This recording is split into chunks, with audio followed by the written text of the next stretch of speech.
Fala pessoal, beleza? Eu me chamo Gustavo e hoje eu venho compartilhar com vocês uma lista de 5 clássicos que eu pretendo ler no ano de 2024. Eu pretendia trazer esse vídeo em janeiro, no entanto, acabei antecipando para esse dia 24 de dezembro, justamente para passar por aqui e desejar a cada um de vocês que tem se inscrevido no meu canal, que tem interagido comigo, que me deixa muito feliz, cria um vínculo, uma proximidade.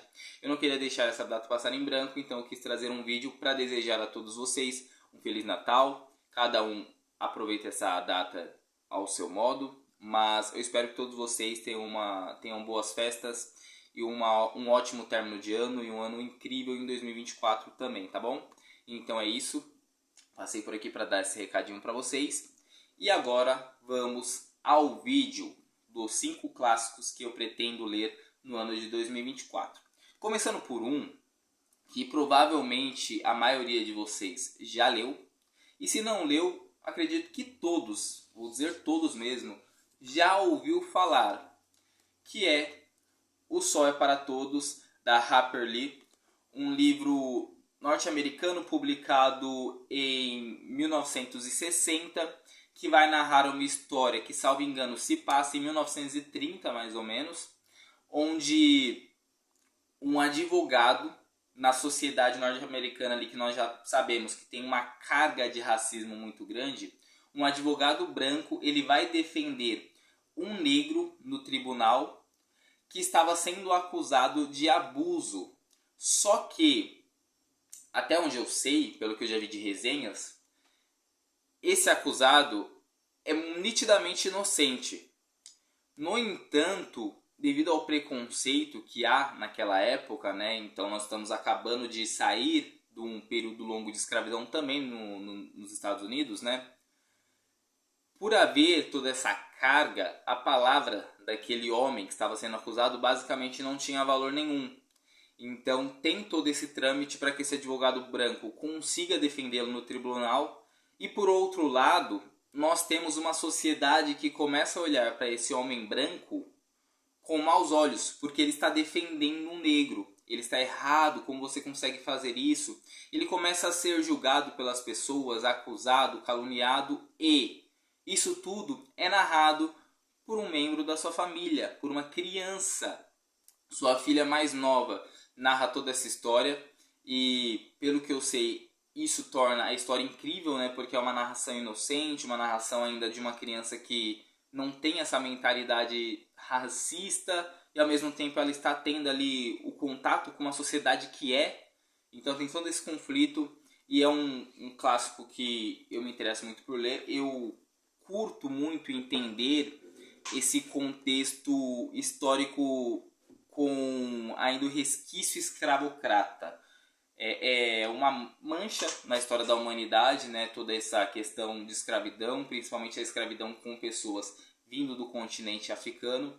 No entanto, eu acho importante entender, então eu gosto de livros que me ponham nesse contexto para mim conseguir refletir e ver o porquê que ainda hoje existe um pouquinho desse preconceito, né? Estamos ainda bem diminuindo isso, mas ainda há resquícios, né? E a gente precisa entender o porquê. Então acho que vai ser um livro muito bacana que eu pretendo ler no ano que vem. E agora, Fyodor Dostoiévski, Memórias do Subsolo, um clássico aqui na edição da Penguin, né? Um livro bem curto. Este, por sua vez, foi publicado em 1964. Basicamente, o motivo de eu ler ele, de querer ler na verdade, é o fato de ser literatura russa, que eu tenho pouco conhecimento, para ser bem franco. Eu só li um livro de literatura russa, que foi A Morte de Ivan Ilitch, do Lev Tolstói. Então vocês podem ver que eu não tenho muito conhecimento nos livros de ficção, nos clássicos. Isso se deve ao fato de que, para quem é novo no canal, eu não leio desde novo. Eu comecei a ler já ali na minha juventude, quase chegando já na maioridade, né? Então com os meus 16, 17 anos eu comecei a ler. E eu comecei a ler focando principalmente em aprender, então em estudar. Então eu não lia muitos livros de ficção. E eu estou começando a fazer isso principalmente comecei nesse ano de 2023 e pretendo estender e aperfeiçoar isso no ano de 2024. Portanto, esse livro do Dostoiévski vai ser muito interessante. Eu gostei muito do livro do Tolstói que eu li no decorrer do ano. Se não me engano, eu li nesse ano mesmo, 2023. E esse aqui promete ser muito bom. Quero ler porque eu quero ter contato com Dostoiévski para, quem sabe, posteriormente ler muitas obras dele maiores e, enfim, que são ainda mais ricas, embora dizem que esse livro é muito bom. Trata-se de um narrador que divide o livro em duas partes, sendo que na primeira ele vai explicar como ele pensa, então quais são os seus pontos de vista sobre as pautas que estão sendo discutidas na sociedade da época, na sociedade soviética, né? E a segunda parte é ele explicando como foi a sua vida e por que ele pensa da forma que ele pensa. E o pensamento dele, pelo que eu vi em resenhas, é um pensamento muito crítico ao positivismo, que era uma corrente que havia surgido ali recentemente, estava invadindo a União Soviética e muitas pessoas começando a ver aquilo com bons olhos. Nossa, olha, ser racional, criticar tudo ser muito palpável, muito empírico e tudo mais. E ele questiona isso, porque ele é um cara que acredita que a emoção se sobrepõe à razão. Então, o narrador deste livro do Dostoiévski, ele é muito crítico a essa linha de pensamento. Outro livro que eu pretendo ler em 2024, que inclusive dentro dessa lista que eu estou compartilhando com vocês é o mais antigo, é esta peça de William Shakespeare, Hamlet, que foi publicada ali entre 1599 e 1602, portanto ali da virada do século XVI para o século XVII, pelo britânico William Shakespeare, nem precisa de apresentações, né? Eu li, salvo engano, nesse ano também, o livro dele, Júlio César. Foi uma porta de entrada para mim, para o autor. Isto porque eu sou historiador e Júlio César é uma peça histórica, porque ele retrata um personagem que realmente existiu e que eu conheço um pouco a história. Então, eu achei que seria um acesso mais tranquilo. E eu gostei de fato. Eu achei a escrita do Shakespeare maravilhosa, eu gostei demais.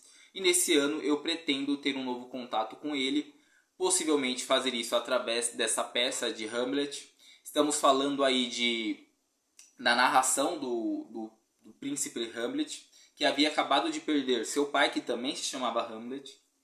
E o que acontece é que ele estava completamente devastado, triste. No entanto, as pessoas à volta dele superaram muito rápido o que havia acontecido, inclusive sua mãe, que se casou com seu tio Cláudio. E aí ele começa a ficar chateado, triste e tudo mais. Mas fazer o que, né? Só que, passado um tempo, começam a aparecer boatos de que há um fantasma ali no castelo, querendo fazer alguma coisa e tudo mais, está mal assombrado. E de repente, esse fantasma se revela a Hamlet, ao príncipe. E esse fantasma nada mais é do que o seu próprio pai, que veio contra ele, que ele não foi morto por uma fatalidade, ele não foi morto por uma picada de cobra, como haviam dizido. Pelo contrário, ele foi assassinado, ele foi envenenado pelo seu tio Cláudio, que havia tramado com a sua mãe para tomar a coroa dele, certo? E aí o fantasma conta isso para ele, e não apenas conta, mas como exige uma vingança. Ele deveria fazer algo com o seu tio Cláudio. E aí a história vai se seguir. E aí, pelo que eu sei, existem vários conflitos do Hamlet sobre o que fazer e tudo mais. E eu acho que vai ser um livro muito interessante, até porque a escrita do Shakespeare eu já tive contato e eu achei maravilhosa, certo?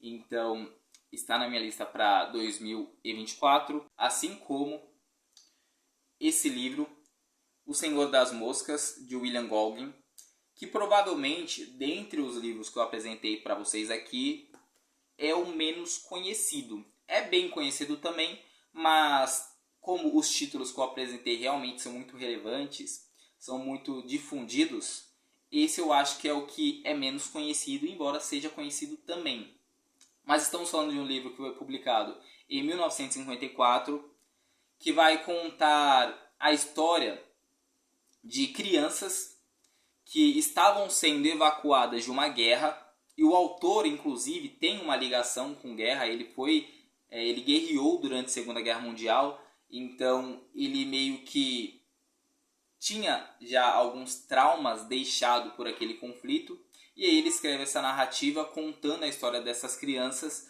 que estavam sendo evacuadas de uma guerra. Não se sabe exatamente qual guerra, não se sabe o passado dessas crianças, não se sabe nada. Nós não somos introduzidos a ela, não somos contextualizados. Mas basicamente a história começa com essas crianças numa ilha onde o avião onde elas estavam caiu, todos os adultos desapareceram, o avião desapareceu, só restou o rastro que o avião havia deixado na areia da praia, e só isso. E essas crianças precisam se virar. Existem crianças de 6 e de 12 anos, então bem novas mesmo. E elas precisam se organizar em sociedade, elas precisam ver o que vão fazer temporariamente até que elas sejam achadas, porque, pelo que eu sei, elas tinham essa crença, né, de que elas seriam encontradas, mas temporariamente elas têm que viver.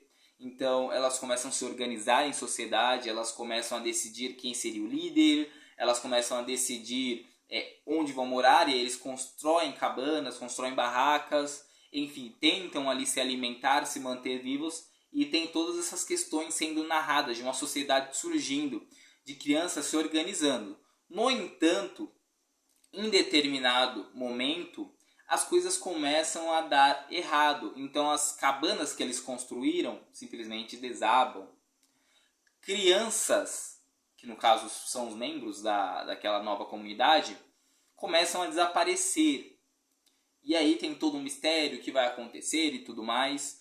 E está atrelado, pelo que eu sei, ao nome do livro, O Senhor das Moscas, que, pelo que eu sei, em alguma tradução tem ligação com o nome Beelzebub, que é um demônio que tipifica a guerra e tudo mais. Então tem toda essa ligação também, essa ligação mais mística, né? E é um livro que eu tenho vontade de ler, certo? E agora eu vou falar de 2 livros e eu vou ler um deles. E assim, esses livros que eu vou apresentar é uma dívida que eu tenho enquanto ser humano, enquanto brasileiro. Porque o que acontece? Eu, como falei já durante esse vídeo, não leio ficção desde cedo, tive contato já mais adulto, ficção mesmo, comecei bem tarde, comecei antes a ler livros de não ficção, e portanto eu nunca li nenhum clássico brasileiro, o que é um absurdo. E eu vou começar pelo grande escritor brasileiro, Machado de Assis, provavelmente o mais importante da nossa história. É claro que muitos outros merecem todo o respeito, merecem todos os louvores. No entanto, pelo que eu vejo as demais pessoas falando sobre os escritores brasileiros, os autores brasileiros, o Machado sempre é citado como ou o maior, ou o melhor, ou um dos melhores, maiores, enfim. E por isso eu vou começar por ele. Para ser honesto, no finalzinho do ano passado eu cheguei a começar um deles, que no caso foi Memórias Póstumas de Brás Cubas. Os 2 livros que eu vou apresentar para vocês é da edição da Príncipes, tá, pessoal? Que é uma edição bem econômica, não tem textos complementares nem nada. E eu comecei a ler ele no ano passado. Eu confesso que eu até estava gostando da história, estava conseguindo me envolver, mas por algum motivo eu parei. Provavelmente eu me apeguei a algum texto mais técnico que eu precisava ler por algum motivo e acabei abdicando desse aqui e simplesmente larguei na estante e não voltei. Mas em 2024 eu li ele ou Dom Casmurro, que eu nunca tive contato. Vocês podem até perceber que tá mais novinho, né, o livro. Enfim, então um desses 2 livros eu irei ler. Dom Casmurro foi publicado em 1899 e vai falar ali de um advogado, Ranzinza. Ele vai contar ali a vida dele. Tem toda a questão de uma eventual traição com a Capitu, muito conhecida nessa história. Então se ele foi traído ou não foi traído pela sua esposa, se o filho dele é dele ou é do seu melhor amigo, que é o suposto traidor. Então tem todo esse conflito, só que o narrador, pelo que eu sei, ele não é um narrador confiável, porque ele é advogado, porque ele pinta Capitu como uma pessoa muito má desde a infância, e ele se pinta como um cara incrível, muito certinho e tal, e aí isso levanta suspeitas, se realmente ele é um narrador confiável e se realmente a Capitu seria tudo que ele diz que ela é. E também Memórias Póstumas de Brás Cubas, eu tentei ler ele justamente porque eu acho a proposta incrível. Eu acho maravilhoso um defunto autor, como ele próprio diz, né? Eu acho incrível a ideia de um morto vir ali e narrar a sua vida, já tendo ali visto como as pessoas reagiram à sua morte e tudo mais. Então, me interessa ler bastante também esse livro. E um outro ponto é que é mais um livro que vai ter ali a sociedade escravocrata como plano de fundo. Eu acho que enriquece muito a visão de mundo das pessoas que se interessam com a história, que se interessam em conhecer os nossos passados. Então, clássicos são muito importantes também nessa perspectiva. Mas é isso, pessoal. São esses os livros que eu pretendo ler em 2024. Sendo que os do Machado de Assis eu provavelmente lerei um ou outro. Eu acredito que eu não lerei os dois, tá bom? Em janeiro vai sair um outro vídeo aqui no canal de livros de não ficção, provavelmente livros de história que eu pretendo ler em 2024. É um livro muito importante porque eu sou historiador, então quem acompanha o canal já deve ter percebido que a maior parte dos conteúdos aqui são de história, são de livros de não ficção, embora sim eu tento resenhar bastante conteúdos também de livros de não ficção, de autodesenvolvimento, enfim. Tento mesclar os conteúdos, no entanto, o carro-chefe mesmo é livros de não ficção, mas eu misturo tudo aqui, tá bom? Mas é isso, pessoal. Peço desculpas se o vídeo ficou muito cortado, é que são 5 horas da manhã, no dia 23, eu tô gravando um dia antes de postar esse vídeo, e já tem motoqueiro andando aqui na minha vizinhança, fazendo bastante barulho. Então foi por isso, mas é isso o mais importante de tudo, e espero que vocês tenham gostado do vídeo, e que vocês tenham ótimas festas, aproveitem o Natal, aproveitem a família de vocês, que é o bem mais precioso que nós temos. Desejo tudo de bom, e um forte abraço, e até mais.